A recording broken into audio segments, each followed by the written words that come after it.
started with thousands of people on the streets. It has resulted in millions of people on the move. Syria's civil conflict, 2 years old and counting, has generated the world's gravest refugee crisis for 20 years. The numbers tell part of the story. Since the war started, UNHCR has identified an estimated 2 million people who now need protection and assistance as a result of the violence in Syria. Almost 500,000 are currently in Jordan, 600,000 are in Lebanon, 400,000 are in Turkey, and roughly 250,000 are in Iraq and Egypt. The Zaatari camp, which opened a year ago with room for 60,000 people, now has 144,279 living in it. It costs $500,000 a day to run, and every day relies on 350 tankers trucking in water and another 300 removing sewage.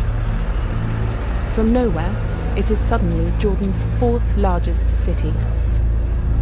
UNHCR estimate that by the end of 2013, the number of Syrian refugees in Lebanon will reach 1 million, making up 20% of the country's current population.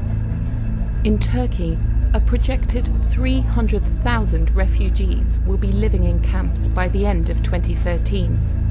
This will almost certainly destabilize the border region. But staggering though these numbers are, they represent only half the story. The vast majority of displaced Syrians do not live in camps, but in towns, villages and cities, sheltered by relatives or friends. Many fleeing the violence haven't even made it across the border. They are part of an internally displaced population, estimated at 4.25 million. Their existence is even more precarious. What follows is a unique glimpse into the lives that have been devastated by the violence. Children trying to learn in desert tents, destitute mothers giving birth to the next generation, widows and orphans. Boredom, fear, anxiety, depression, and death, but also great human resilience and fortitude. This is just the end of the beginning. The expectation is for things to get worse before they get better.